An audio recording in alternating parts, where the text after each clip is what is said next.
Bienvenue à ce rendez-vous d'information. Madame, monsieur, bonjour. L'actualité en Côte d'Ivoire, la Pâque, commémoration de la résurrection de Christ Jésus, a été célébrée ce dimanche en Côte d'Ivoire. Cette fête chrétienne s'apprécie aussi au niveau socio-culturel et se traduit par Paquinou, marqué par des manifestations à caractère social, éducatif et culturel, et plus spécifiquement liées au peuple baoulé. Sur ces images, on voit le Paquinou du peuple Abron à Transjoa, célébration, échange pour la cohésion sociale, mais aussi on a parlé de développement avec au centre des préoccupations la relance de la mutuelle du village Kwadjo Kisikro.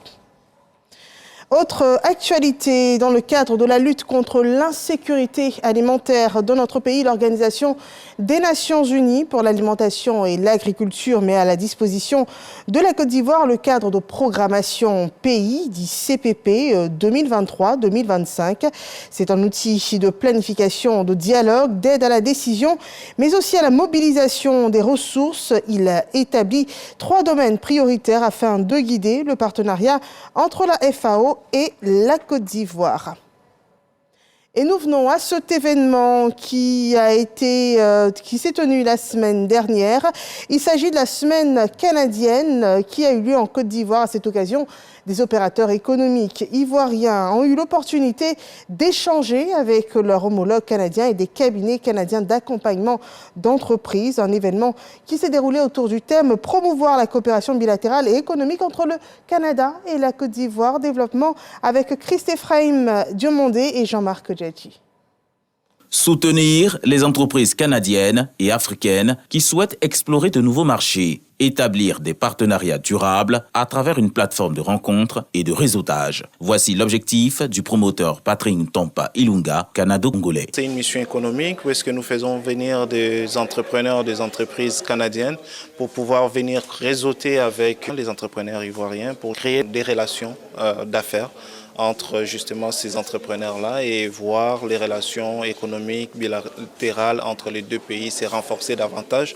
Pour les partenaires, cette initiative vient consolider les relations économiques entre la Côte d'Ivoire et le Canada. Ça fait très plaisir d'être avec vous aujourd'hui, ici, pour la Semaine canadienne en Côte d'Ivoire.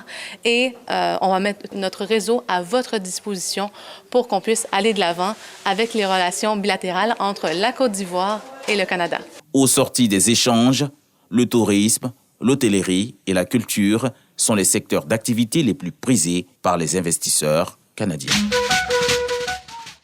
L'actualité au Sénégal, Bassirou Diomaye Faye, 44 ans, doit être investi aujourd'hui. Le plus jeune président de l'histoire du pays, mais aussi du continent africain, a été porté, on le rappelle, à la présidence à 54,3% du suffrage exprimé dès le premier tour de l'élection présidentielle qui s'est tenue le 24 mars dernier.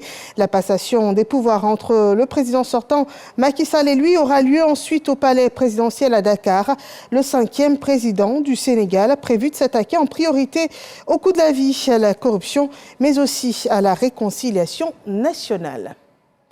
Le point d'information retenu en RDC, le mois de mars s'achève sur une touche de pouvoir féminin. Judith Toulouka Simouina prend les rênes de la primature. Elle succède à ce poste à Jean-Michel Sama Loukondé après une période de 2 ans et 11 mois à la tête du gouvernement.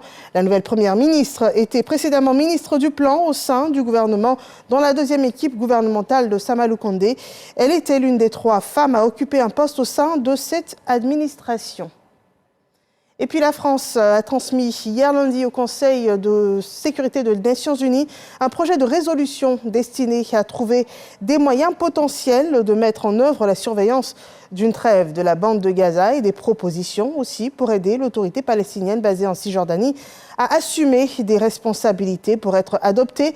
Ce texte mis sur pied par Paris devra obtenir l'aval d'au moins 9 des 15 membres du Conseil de sécurité, ne pas faire l'objet de veto par l'un des 4 autres membres permanents du Conseil, c'est-à-dire les États-Unis, la Grande-Bretagne, la Russie ou encore la Chine.